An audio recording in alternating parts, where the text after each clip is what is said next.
In the dead of winter, with snowflakes swirling like silent ghosts around him, Alex plunged into the frozen lake without a second thought. The water was a knife, slicing through his clothes, his skin, his very soul.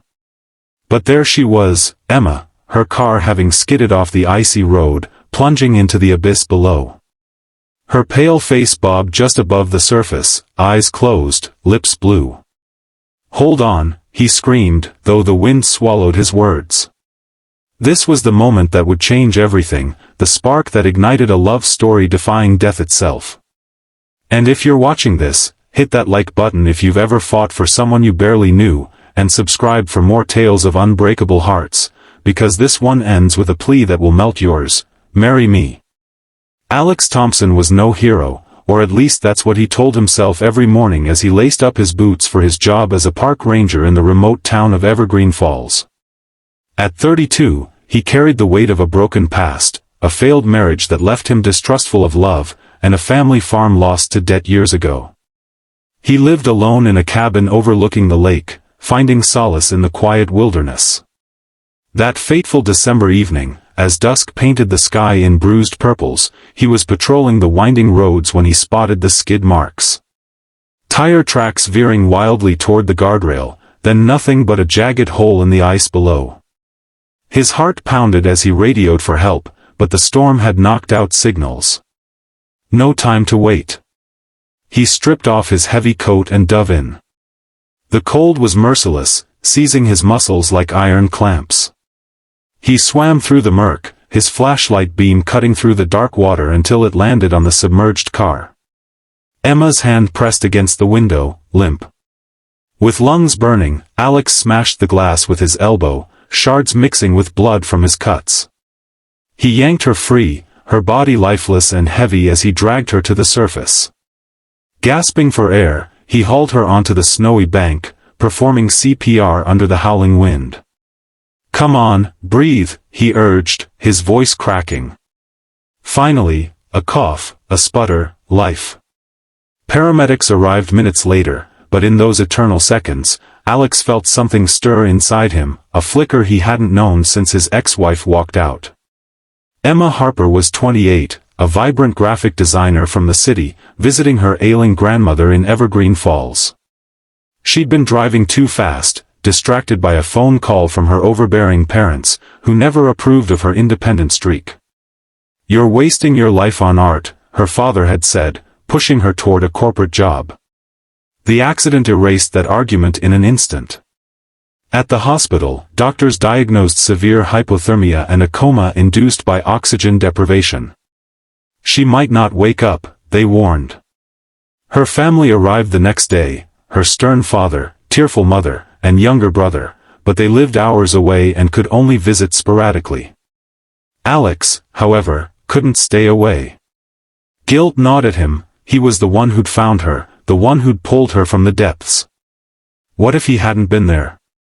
Day 1, Alex sat by her bedside after his shift, reading aloud from a worn copy of The Great Gatsby he'd found in the waiting room. "I don't know if you can hear me," he whispered, "but I'm here." The nurses noticed, but said nothing. Day 2, he brought wildflowers from the forest edge, their petals defiant against the sterile white room. Her monitors beeped steadily, a mechanical heartbeat. By day 5, he'd rearranged his patrols to include hospital visits, sharing stories of his life, the farm he'd lost, the wife who'd left because he was too rooted in the past. Talking to Emma felt easy, like confessing to an old friend who wouldn't judge. Challenges mounted like snowdrifts. Emma's father, Mr. Harper, eyed Alex suspiciously. "Who are you, exactly? Some stranger inserting himself into our family's tragedy?" Alex swallowed his pride, explaining the rescue, but the man dismissed him as a meddler. "We don't need charity." Internally, Alex battled his own demons. Why was he so invested? Was it pity, or something deeper? On day 10, a blizzard isolated the town, and Alex shoveled paths to the hospital, sleeping in the lobby when shifts ran long.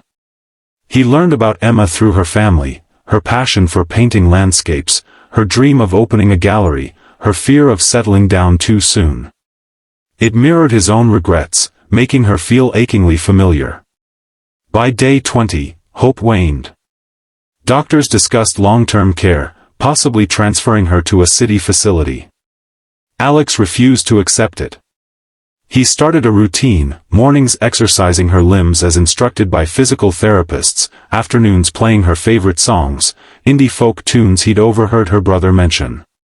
One night, during a power outage, he held her hand by candlelight, whispering, "Fight, Emma. The world needs your light." His voice broke, tears falling unchecked.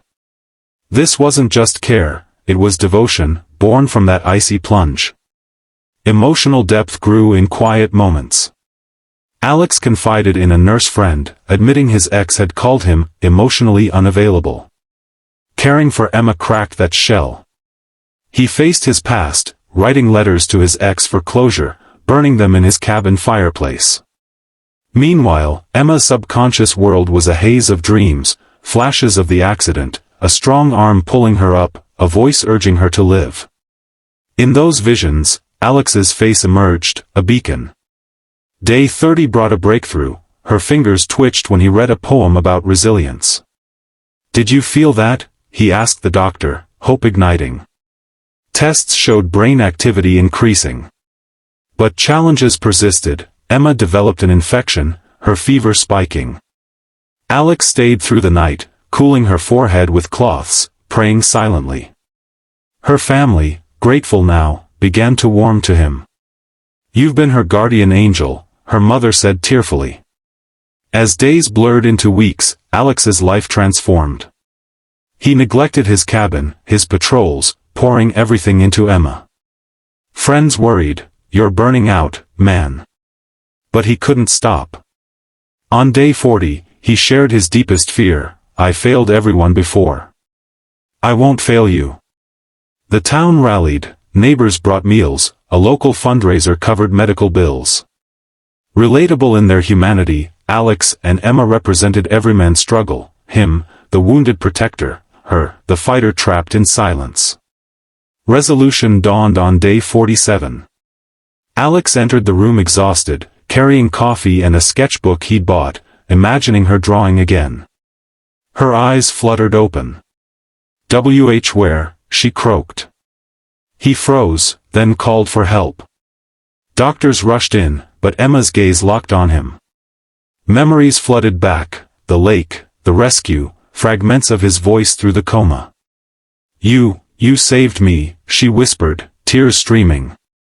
Overwhelmed by gratitude and an inexplicable bond, she reached for his hand. "Marry me," she begged, her voice raw but certain. "You've been my everything for 47 days. I don't want to wake up without you." Alex's world tilted. Laughter mixed with sobs as he knelt by her bed. "Emma, you don't even know me."